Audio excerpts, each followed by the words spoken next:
Hello there. Well, I recently stumbled across a really interesting homework problem that I really enjoyed doing. It really took me back to when I used to watch math videos for fun, and it's a simple differential equation, but the way you solve it is one of my favorite integration techniques of all time, which I'm going to show you because I plan on making a video on that homework question because I loved it so much.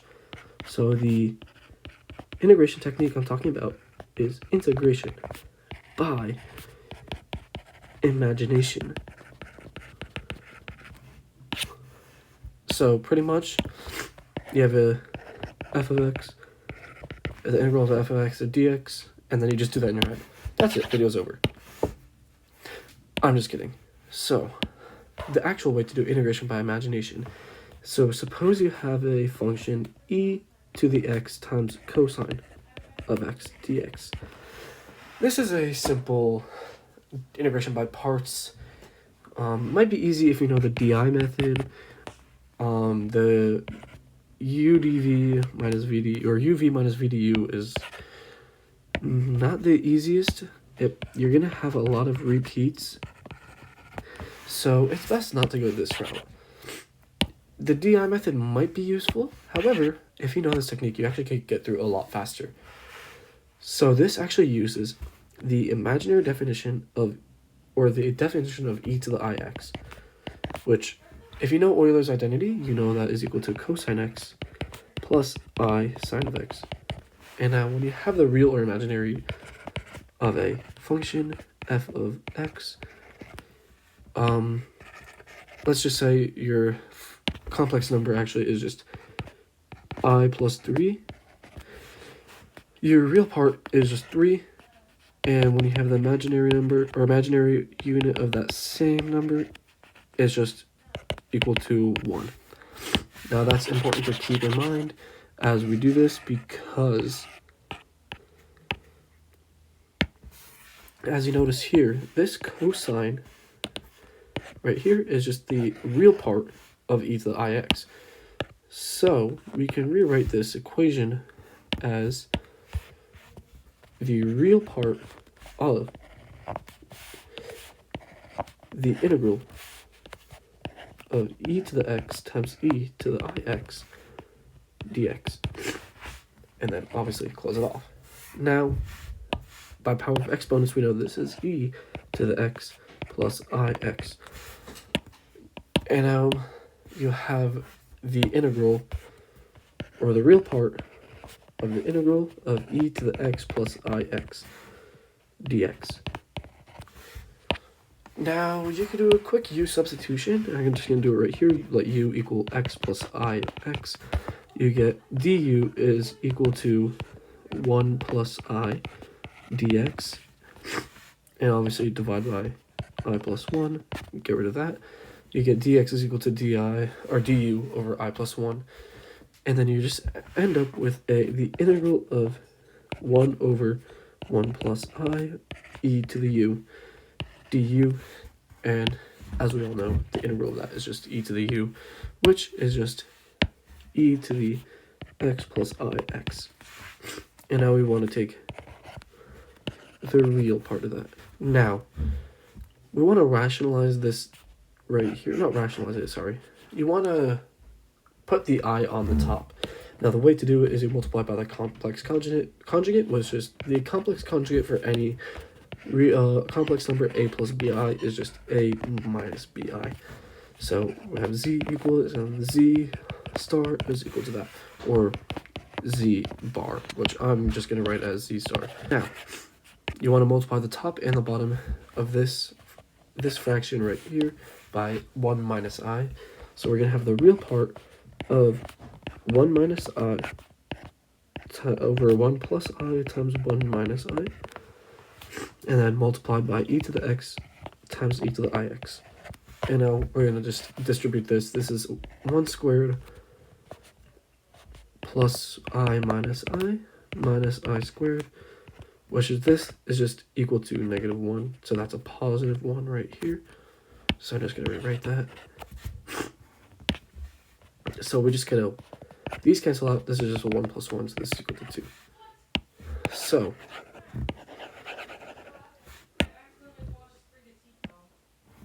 So, with that, we know we're getting the real part of 1 minus I over 2 times e to the x times e to the ix. And now, what did we say e to the ix is? It's cosine of x plus I sine of x. And we're just going to write that here. We're going to multiply this by 1 minus I. And then we're going to have e to the x over 2 right out on the side. And we're still going to have it, the real part of that. Now we're going to distribute the 1 minus I. We're going to have a cosine x plus I sine x. And we're going to distribute this I, which is going to be a minus I cosine x. And then a times a negative I squared sine x, which we know is just a plus sine x. So you have a cosine x plus sine x with the real number, or real part, and then this with the imaginary. Since we are finding the real part of this, we do not care about these two. We only care about the sine and cosine x. So I'm going to erase this right here. Now we have the answer of this integral is e to the x over 2 times cosine x plus sine x plus c. And that's the answer to your integral. Okay, so next up we have the integral of e to the 2x times root 5 times sine x dx. Now this is the same idea. We're just going to move this onto the outside. We're going to have this root 5, we're going to let I equal that, times the integral of e to the 2x, e to the 2 times x sine x dx. Now remember from our formula, e to the ix is equal to cosine x plus I sine x. We know that sine is just the imaginary part of e to the ix. The imaginary part of the square root of 5 times the integral of e to the 2x times e to the ix dx. Now, same thing, we're just going to combine it. We'll get the imaginary part of root 5 times the integral of e to the 2x plus ix dx. Now I'm just going to do this with doing the u sub in my head, but you'll end up with the imaginary part of square root of 5 over 2 plus I times e to the 2x times e to the ix. Now that would be your integral. Now we're just going to do the same thing we did before, multiplied by the conjugate. In this case, the conjugate would be 2 minus I.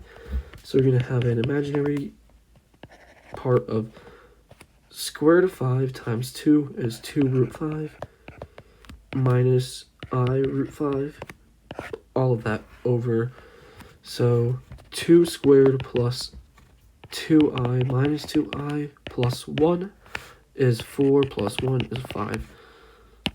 I personally don't like writing my roots on the top. I just find it a little bit tedious and it looks ugly.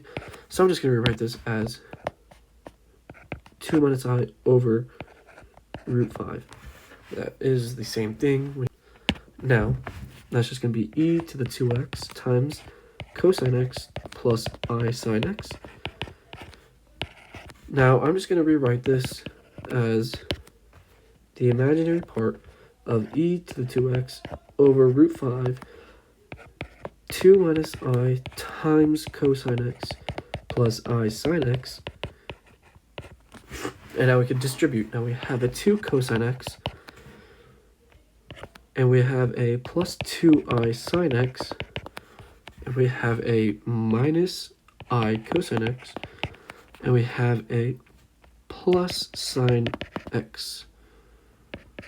Yes, and then we're going to have that e to 2x over root 5, and we just want the imaginary part of this. Now the imaginary parts, as you can see, are the 2I sine x and I cosine x. So we're just going to have this as e to the 2x over root 5 is times 2 sine x minus cosine x plus c, and that is your answer. Now, I really love doing this, so I'm going to give you one more example, and I want to see if you can try doing it by yourself. Okay, so now we have the integral i's is the integral of e to the x plus 3 over cosine of 3x dx. Whoa, this is interesting. How are we supposed to do this? Well, very similar, actually. So this on the bottom is just equal to e to the I times 3x. So it's very much the same thing. Now we can just do what we usually do. So we're going to take the real part of e to the x plus 3 over e to the ix. Sorry, that's the integral dx. And now that is equal to the real part of the integral of e to the x plus 3. Now we're going to do this in one step. This is an e to the minus ix, and it's going to be my ix. So that's not a minus ix, right? That's a minus I3x. There's a reason why I did that. And then dx. And now we can just write that. So now we have the real part of the integral of e to the x plus 3 minus I3x.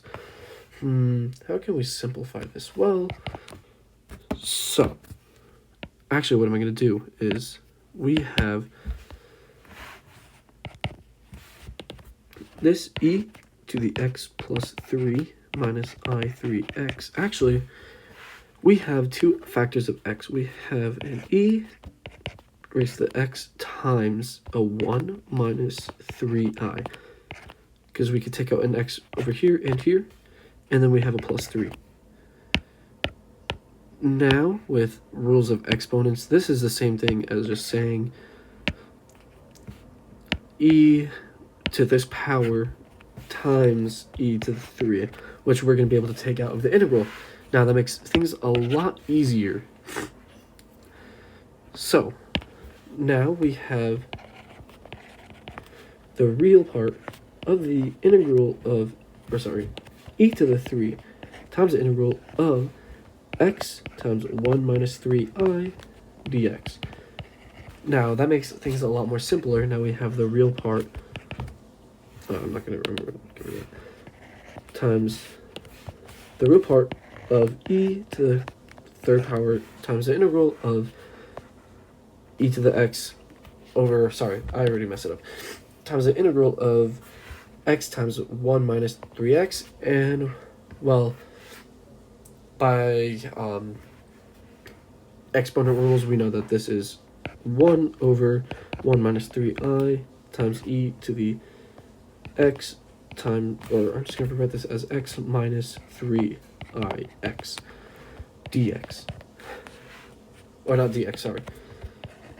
I'm losing my mind. Now, once again, we're going to multiply by the conjugate, the complex conjugate. We're going to get a 1 minus 3i on the top, and then we're just going to multiply this by, a 1 plus 3i on the top, and we're going to multiply this. This is equal to 1 squared. This is a minus 3i plus 3i, and then this is a minus 3i squared. And this is a 9i squared minus that, and then this is a negative 1. Negative 1 times 9, which is just a positive 9, so it's a 1 plus 9, so this is equal to 10. So this can be rewritten as 1 plus 3i over 10 times e to the x times e to the negative 3ix. And then close off the brackets. Now, I'm just going to rewrite this as e to the 3, e to the x over 10 times 1 plus 3i times, this is going to be the same thing as cosine of negative 3x, and then this is a plus I sine of negative 3x. Let me read, I misread that. Now, once again, we're going to distribute. We're only going to worry about the real part. So the real part is cosine of negative 3x plus the I squared plus 3i. So this is going to be a minus 3 sine negative 3x. And now this is going to be a 3e to the x over 10 plus c. Now, this may be an incorrect answer. I did kind of rush through this. So if this happens to be wrong, please let me know. However, I do think this is the correct answer. So if you can figure out another way to do this and see if you get the same answer. If you get this as an answer, please let me know in the comments to see if you got anything different. So yeah, that was integration by imaginary, a basic introduction at least. And I hope you enjoyed that, and I hope you enjoy doing it as much as I enjoy doing it. And soon I'll show you the problem that I had as a homework problem, and I'll be doing it on this channel. Thank you for watching. Bye.